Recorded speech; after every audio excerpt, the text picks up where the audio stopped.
While grain and soybean farmers have watched market prices drop this year, the coronavirus pandemic has given a boost to local meat sales. Most consumers rely on the grocery store for their meat supply, but others choose to buy direct from the farm. As soon as we get meat in, all this prime cut steaks are already sold. We have a waiting list for fillets for about 3 months out. Ribeyes, New York strips, porterhouses, T-bones, sirloins. Pretty much every time we get 4 calves worth of meat in the meat shack, the prime cuts are already sold. I was shocked with the outpouring of interest and demand from customers for lots of products from us, but specifically for meat. I think that has a lot to do with the fact that folks are going to grocery store shelves. They're not necessarily seeing the shelves stocked with meat. Beef, chicken, lamb, pork, and other meats are all raised and sold locally in the Old Dominion. Interest in local meats rose so quickly this spring, some producers are still struggling to keep up with the demand. One of the biggest challenges in this COVID crisis has been getting dates in the slaughterhouse.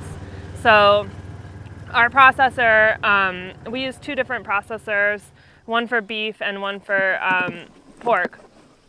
And they have just been booked. They are booked until, some of them are booking through 2021 at this point. It's a much shorter supply line. It's us producing it. For the hogs, we're bringing it to the processor. For the chickens, we're processing those here. Even though they're smaller scale producers, most farmers still have to process their products through a USDA inspected butcher. McKenzie says only small scale chicken producers can process their birds themselves. But they're having trouble getting enough replacement birds since most farmers don't hatch their own chickens.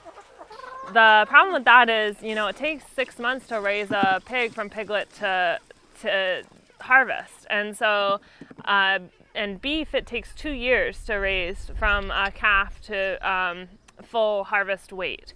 So chickens are a quicker turnaround, and that was something we were able to pivot on really quickly. Virginia has a thriving food economy, and ripples in the national food supply chain this spring led some consumers to seek a more direct meat supply. Local meats are available through community-supported agriculture operations, on-farm stores, online markets, and other venues.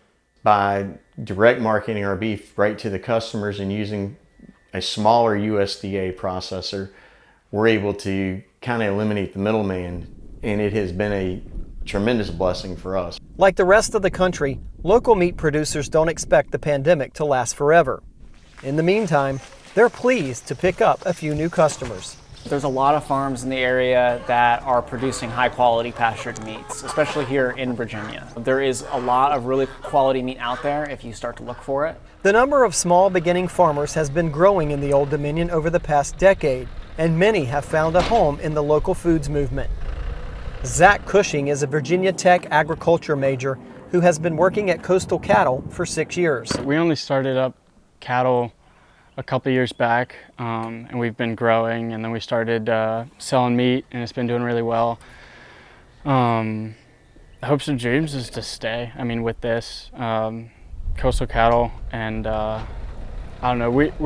I'm kind of starting to shift into more of a managerial, kind of helping out more, doing more, taking more responsibility, which is cool because for one person to have all that weight is a lot.